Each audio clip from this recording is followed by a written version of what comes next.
Hello दोस्तों, teaching for you में आपका स्वागत है। आइए देखते हैं आज की class. UP board class 10th के हिंदी सब्जेक्ट में ये चैप्टर है हिंदी पद्य साहित्य का इतिहास। इसमें आने वाले कुछ महत्वपूर्ण प्रश्न देखेंगे जो कि बहुविकल्पीय प्रश्न होंगे और यूपी बोर्ड परीक्षा की दृष्टि से बहुत ही महत्वपूर्ण होंगे। तो बच्चों ध्यान से देखिएगा, क्योंकि सारे प्रश्न जितने भी लिए गए हैं सभी प्रीवियस ईयर में आए हुए क्वेश्चन हैं। तो देखते हैं पहला क्वेश्चन। हिंदी पद्य साहित्य के इतिहास को विद्वानों ने कितने भागों में बांटा है? ए 3, बी 4, सी 5 और डी 6। तो इसको कितने भागों में बांटा है? 4 भागों में। ऑप्शन नंबर बी इसका राइट आंसर हो जाएगा। आदिकाल किन नामों से जाना जाता है? वीर गाथा काल, पूर्व मध्य काल, चारण काल या का और गा दोनों, मतलब कि इसमें ए और सी दोनों। तो इसका जो सही आंसर हो जाएगा ए और सी दोनों। कहने मतलब ये है कि आदिकाल, वीर गाथा काल और चारण काल दोनों के नाम से जाना जाता है। अगला क्वेश्चन, नरपति नाल की रचना की है? किसने की है? जय मयंक, जस चंद्रिका या खुमार रासो ने या बीसल देव रासो ने या हमीर रासो ने? तो जो इसका सही आंसर हो जाएगा ऑप्शन नंबर सी, बीसल देव रासो ने क्या किया है?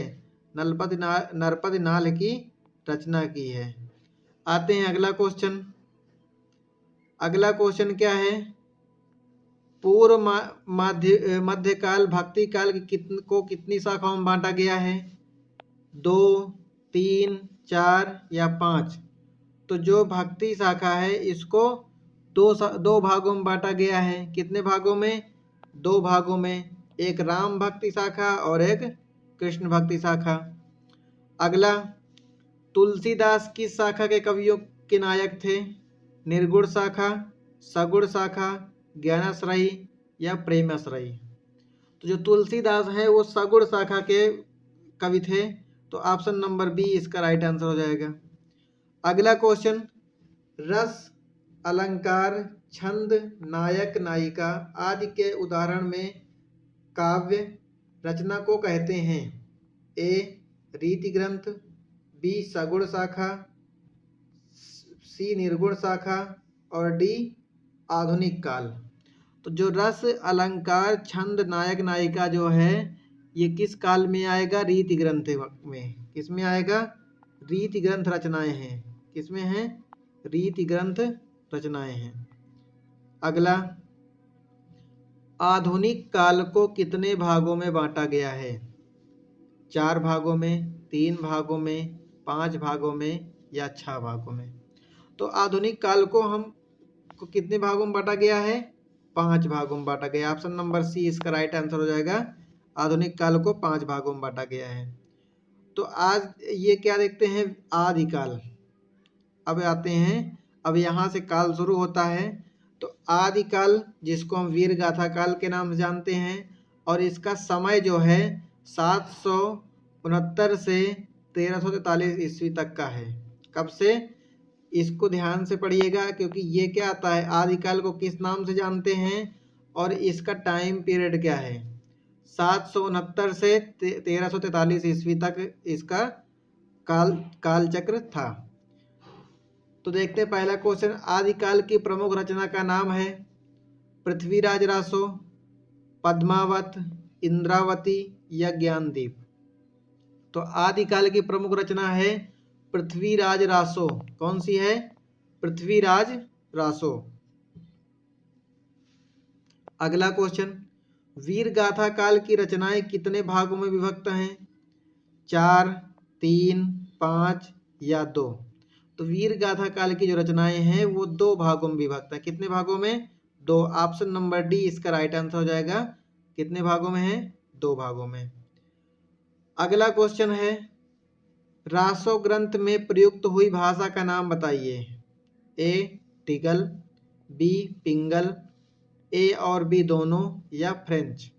तो जो रासो ग्रंथ है उसमें ए और बी दोनों भाषाएं जो है प्रयुक्त की गई हैं। कौन सी? डिगल और पिंगल दोनों भाषाएं प्रयुक्त की गई हैं। अगला क्वेश्चन, आल्हड़ खंड भारत के किस हिस्से में गाया जाता है? तो अल्हड़ खंड कहाँ गाया जाता है? दक्षिण भारत में, पश्चिम भारत में, उत्तर भारत में या पूर्वी भारत में। तो ये जो आल्हा खंड है ये कहाँ गाया जाता है? उत्तर भारत में, उत्तरांचल में इसको गाते हैं। कहाँ से? उत्तर भारत में इसको गाया जाता है। ऑप्शन नंबर सी इसका राइट आंसर हो जाएगा। आते हैं नेक्स्ट क्वेश्चन। अब क्या आ गया? पूर्व मध्य काल। अब पूर्व मध्य काल को किस नाम से जानते हैं? भक्ति काल के नाम से जानते हैं। और इसका टाइम पीरियड क्या है? उसका 769 से 1343 था, इसका 1343 से 1643 तक है। कितना है? 1343 से 1643 तक। तो ये क्या है? पूर्व मध्यकाल या भक्ति काल।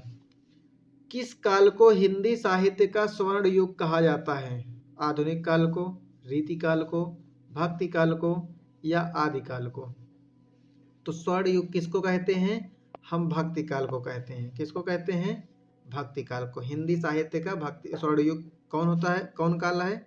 भक्ति काल। गीतावली के कवि का नाम है? तुलसीदास, केशव, मतीराम, भूषण। तो क्या है? गीतावली के कवि का नाम तुलसीदास है। क्या है? ऑप्शन नंबर ए तुलसीदास। आते हैं अगले के क्वेश्चन में। अगला क्वेश्चन है, भक्ति काल की मुख्य प्रवृत्ति है?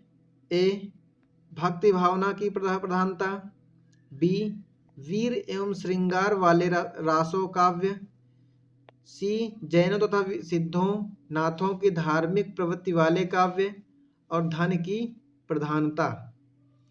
तो इसमें क्या है?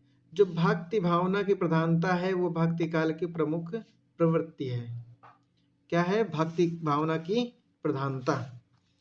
अगला क्वेश्चन है, स्वामी वल्लभाचार्य के आराध्य कौन थे? स्वामी वल्लभाचार्य के आराध्य भगवान कौन से थे? शिव, श्री कृष्ण, श्री राम या श्री गणेश? तो स्वामी वल्लभाचार्य जो थे तो उनके आराध्य देव कौन थे? श्री कृष्ण थे। कौन थे? श्री कृष्ण भगवान। आते हैं अगला क्वेश्चन। अगला क्वेश्चन आ गया उत्तर मध्यकाल रीतिकाल। अब वो क्या था? 1343 से भक्ति काल कितना था? 1343 से 1643 था। और ये कहाँ है? 1643 से 1868 तक। इसमें क्या है? उत्तर मध्यकाल या रीतिकाल। उत्तर मध्यकाल को किस नाम से जानते हैं? रीतिकाल के नाम से भी जानते हैं। और इसका टाइम पीरियड क्या है? 1643 से 1868 तक। पहला क्वेश्चन, हिंदी साहित्य में किस काल को रीतिकाल कहा जाता है? 1343 से 1363, 1663 से 1868, 769 से 1343 और 1443 से 1555। अब देखिए ये क्या है? आदिकाल है। ये क्या है? भक्ति काल है। इसका राइट आंसर क्या जाएगा? ये हमारा क्या जाएगा? रीतिकाल। कौन सा? Option number B is the right answer. कौन सा जाएगा? ऑप्शन नंबर बी 1643 से 1868। अगला क्वेश्चन, महाकवि भूषण ने किस रस की कविता लिखी है? शांत रस, करुण रस, वीर रस या श्रृंगार रस? तो जो महाकवि भूषण हैं किस ग्रंथ की रचना, किस कविता की रचना करते हैं? वो करते हैं कौन सा? वीर रस की। किसकी? वीर रस की। वीर रस। देखते हैं अगला क्वेश्चन। पद्माकर की प्रमुख रचना है? ए गंगा लहरी, बी बिहारी सतसई, सी रामचंद्रिका या डी रामचरित्र मानस? तो जो पद्माकर हैं उनकी जो प्रमुख रचना है वो कौन सी है? गंगा लहरी। कौन सी है? ऑप्शन नंबर का गंगा लहरी। अगला क्वेश्चन, रीति मुक्त कवि कौन है? ए आलम, बी मतीराम, सी पंत और डी प्रसाद? तो जो रीत मुक्त कवि हैं वो कौन है? ये ऑप्शन नंबर ए आलम जो हैं क्या हैं? रीति मुक्त कवि हैं। आते हैं अगले क्वेश्चन में। अगला क्वेश्चन क्या है? रसखान कवि ने किस भाषा में रचनाएं की हैं? खड़ी बोली, पिंगल, फारसी या ब्रज भाषा? तो रसखान जी ने ब्रज भाषा में अपनी सारी रचनाएं की हैं। तो ऑप्शन नंबर इसका कौन सही हो जाएगा? Option number D. आते हैं अगला क्वेश्चन। अगला क्वेश्चन क्या है? आधुनिक काल, मतलब अगला जो काल शुरू होता है वो आधुनिक काल होगा। तो आधुनिक काल कब से स्टार्ट हो रहा है? 1868 से वर्तमान तक, मतलब कि यानी कि मतलब 1868 से अब तक जो चल रहा है वो क्या चल रहा है? आधुनिक काल चल रहा है। तो इसका क्वेश्चन है, आधुनिक हिंदी काव्य को कितने कालों में बांटा गया है? 5, 3, 4 या 2? तो जो आधुनिक हिंदी काल है इसको 5 भागों में बांटा गया है। ऑप्शन नंबर ए इसका राइट आंसर हो जाएगा। अगला क्वेश्चन, भारतेंदु युग का काल है क्या है? 1919 से 1938 तक, 1900 से 1932 तक, 1832 से 1891 तक, या 1868 से 1900 तक? तो इसे जो राइट आंसर हो जाएगा ऑप्शन नंबर डी इसका राइट आंसर हो जाएगा। 1868 से 1900 तक। कब तक हो जाएगा? 1868 से 1900 तक, राइट आंसर। अगला क्वेश्चन, अगला क्वेश्चन होगा क्या है? हिंदी साहित्य का जन्मदाता किसे माना जाता है? तो option number A Bharatendu Harishchandra, option number B Ram Naresh Tripathi, Maithili Sharan Gupt या माखन लाल चतुर्वेदी? तो हिंदी साहित्य के जन्मदाता किसे मानते हैं? हिंदी साहित्य के जन्मदाता भारतेंदु हरिश्चंद्र जी को माना जाता है। किसको भैया? भारतेंदु हरिश्चंद्र जी को। ऑप्शन नंबर ए इसका राइट आंसर हो जाएगा। आते हैं अगले क्वेश्चन में। किस युग के कवियों ने जन भावना को जागृत करने के लिए कार्य किया? तो क्या है? द्विवेदी युग के लोग, या प्रगतिवादी युग के कवि, छायावादी युग के, या भारतेंदु युग के? तो जो इसका सही आंसर हो जाएगा ऑप्शन नंबर डी इसका राइट आंसर हो जाएगा। कौन सा? भारतेंदु युग के कवियों ने जन भावना को जागृत करने के लिए कार्य किया। अगला क्वेश्चन, भारतेंदु युग का अन्य नाम है क्या है बच्चों? आरंभिक काल, पुनर्जागरण काल, सुधार काल या नवोत्थान काल? तो भारतेंदु युग का अन्य नाम क्या है? पुनर्जागरण काल। कौन सा हो जाएगा? ऑप्शन नंबर बी पुनर्जागरण काल। आते हैं अगले क्वेश्चन में। कौन सी कृति भारतेंदु युग की नहीं है? अंधेर नगरी, भारत दुर्दशा, भारत हरण या वैदिक हिंसा हिंसा न भवति? तो इसमें जो है भारतेंदु युग की जो कब कौन सी कृति नहीं है, कहने मतलब ये है कि 3 भारतेंदु युग की कृतियां हैं और एक नहीं होगी। तो इसमें जो सही आंसर हो जाएगा ऑप्शन नंबर सी भारत हरण जो है ये भारतेंदु युग की नहीं है और बाकी सारी जो है क्या होंगी? भारतेंदु युग की होंगी। आते हैं अगले क्वेश्चन में। कह रहा है इनमें से कौन सी प्रवृत्ति भारतेंदु युग की प्रवृत्ति नहीं है? सेम वैसे ही कि मतलब 3 भारतेंदु युग की प्रवृत्तियां हैं और एक भारतेंदु युग की प्रवृत्ति नहीं है। तो इसमें क्या हो जाएगा? भक्ति भावना, या प्रकृति चित्रण, या इतिवृत्तात्मकता, या श्रृंगारिकता? तो इसको जो सही आंसर हो जाएगा ऑप्शन नंबर ग क्या होगा? इतिवृत्तात्मकता इसका राइट आंसर हो जाएगा। आते हैं अगले क्वेश्चन में। अगला क्वेश्चन, अगला क्या चल रहा है? द्विवेदी युग। क्या है? द्विवेदी युग। तो द्विवेदी युग में देखते हैं पहला क्वेश्चन, द्विवेदी युग से संबंधित ग्रंथ है कौन सी? कामायनी, पल्लव, यामा या साकेत? तो द्विवेदी युग से संबंधित जो ग्रंथ है वो कौन सा हो जाएगा? साकेत इसका राइट आंसर हो जाएगा। अगला क्वेश्चन, अयोध्या सिंह उपाध्याय हरिऔंध किस युग के कवि हैं? ए विरह लीला, देव शतक, सूर सागर या प्रिय प्रवास? तो अयोध्या सिंह उपाध्याय हरिओंद किस युग के कवि हैं? ये हैं प्रिय प्रवास। क्या हैं? ऑप्शन नंबर डी, प्रिय प्रवास। क्या है बच्चों? प्रिय प्रवास। आते हैं अगले क्वेश्चन में। प्रिय प्रवास की कथा पर आधारित है। कौन आधारित है? गणेश या मीरा या शिव या कृष्ण?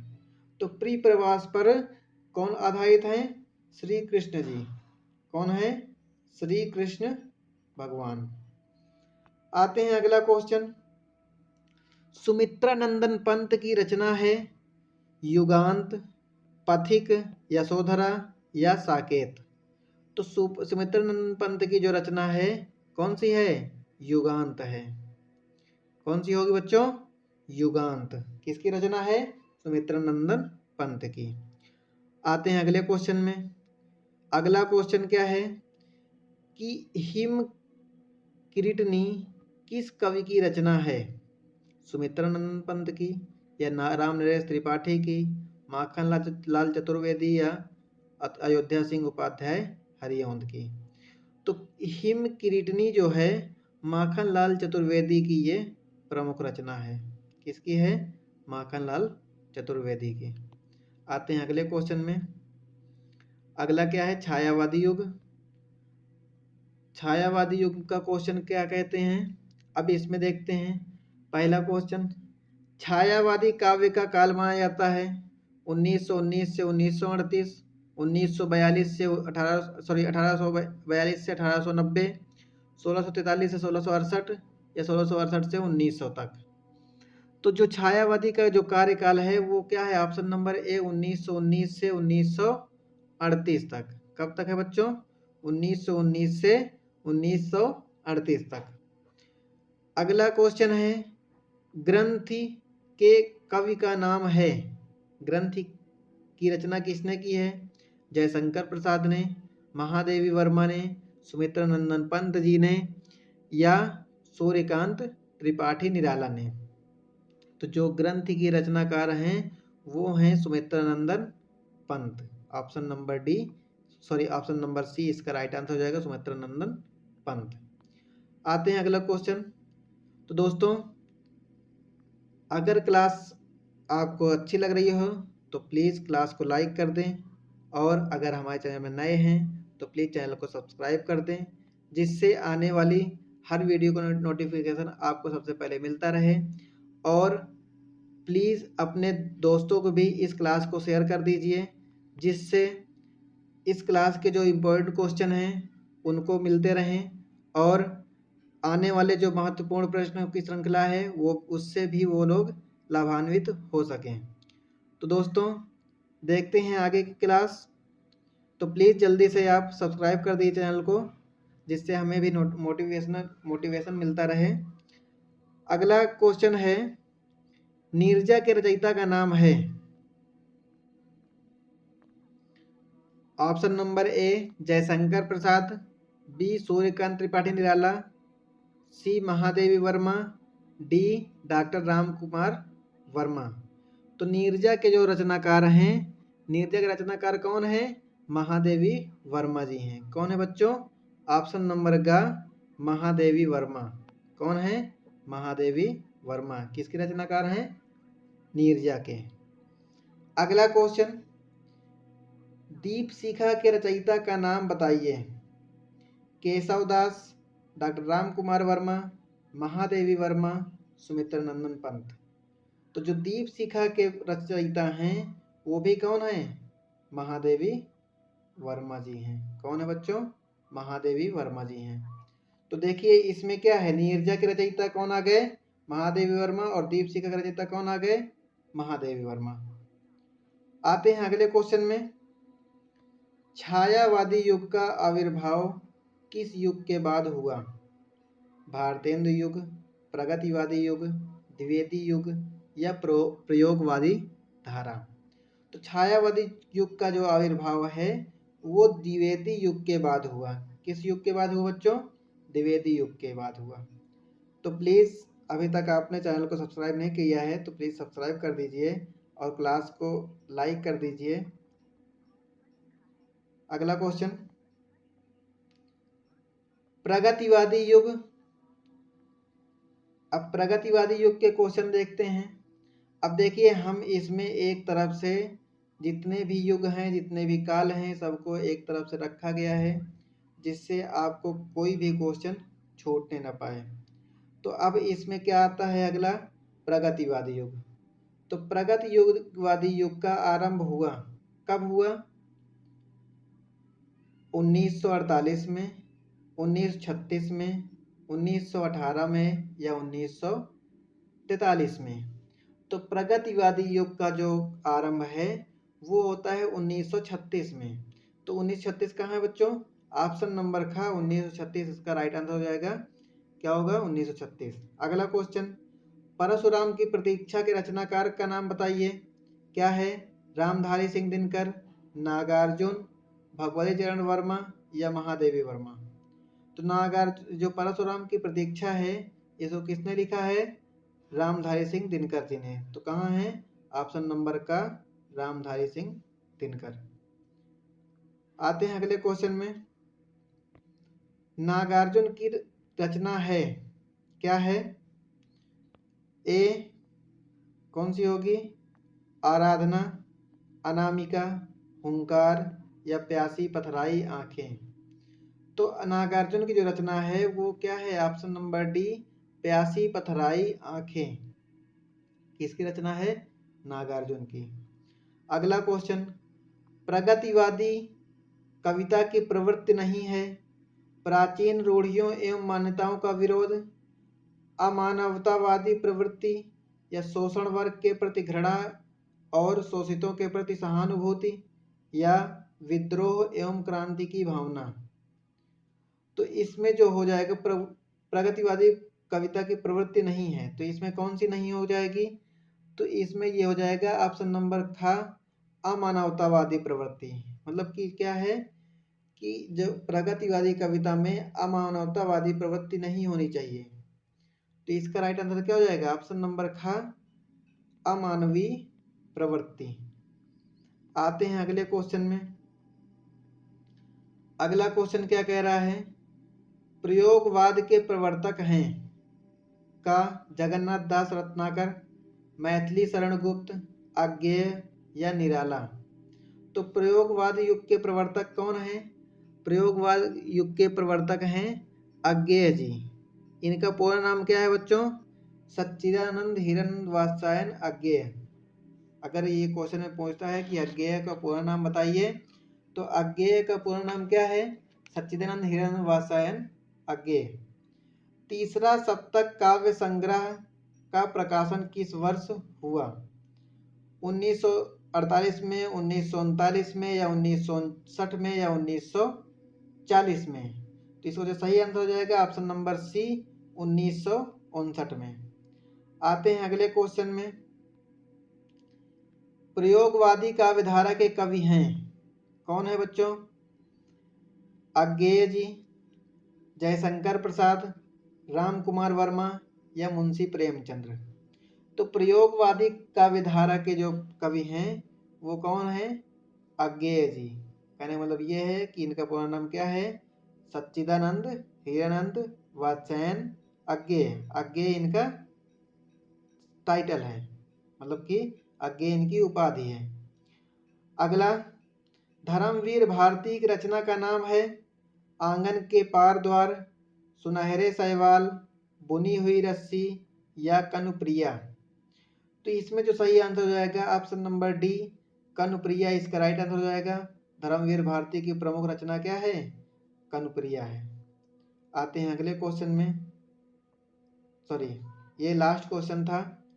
तो बच्चों अगर आपको क्लास अच्छी लगी हो तो प्लीज़ क्लास को लाइक कर दें, और अगर चैनल में नए हैं तो चैनल को सब्सक्राइब कर दें और बेल आइकन को ज़रूर दबा दें, जिससे आने वाली हर वीडियो का नोटिफिकेशन सबसे पहले आप तक पहुंच जाए। और इसे क्लास को, अगर क्लास अच्छी लगी हो तो क्लास को अधिक से अधिक शेयर भी कर दीजिए, जिससे और भी बच्चे इसका लाभ ले सकें। क्योंकि हमने इसमें जो पद्य साहित्य है उसका इतिहास को लिया है और पद्य साहित्य में आने वाले जितने भी क्वेश्चन हैं उनको सभी को एक क्रम से काल के अकॉर्डिंग या युग के अकॉर्डिंग सबको लिया गया है। तो ये क्या है, बहुत ही महत्वपूर्ण क्लास है। तो बच्चों मिलते हैं अगली क्लास में, तब तक के लिए जय हिंद।